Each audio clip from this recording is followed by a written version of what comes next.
जरांगेंच्या या भूमिकेकडे मी एवढंच सांगू शकते की न्यायालयावर सगळ्यांचा विश्वास आहे. जेव्हा न्याय देवता आपण जेव्हा ज्यांना म्हणतो आणि संविधान अनुसार जेव्हा देश चालताय, आपले कोर्ट जे ऑर्डर देतात, जे आदेश करतात, त्याचं पालन हा देशाचा प्रत्येक नागरिक करतोय.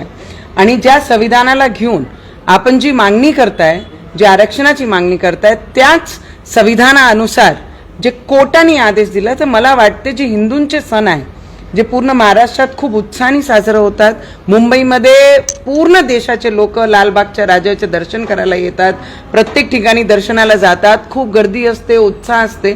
तर मला वाटते त्या मधात हा 11 दिवस सोडून आपण आपली मागणी परत रोडवर आणू शकतात. आपले मागण्याकरता आपल्याला संविधानाने हक्क दिलेला आपण बजावू शकतो. पण मला वाटते 11 दिवस हा आपलेच सण आहे, त्याच्यामध्ये कुठेही विघ्न ना टाकताना आपण 11 दिवसानंतर रोडवर निघाल्यानंतर मुंबईमध्ये येऊन आपले हक्क मागू शकतात. पण जे कोर्टाने आदेश दिलाय त्याला मान्य करणं हा एक हिंदुस्थानमध्ये राहणारा प्रत्येक नागरिकचं कर्तव्य आहे. रवी जरांगे असे म्हणाले की ज्यांनी घेणं देणं नाही ते देखील आमचा मोर्चा अडवतायत. त्या गोष्टीबद्दल मी काही सांगू शकणार नाही. कोण त्यांचा मोर्चा अडवत आहे आणि कोण नाही अडवत आहे, कोण हिंदुत्ववादी आहे आणि कोणी नाही आहे, हा कोणी ठरवू शकत नाही.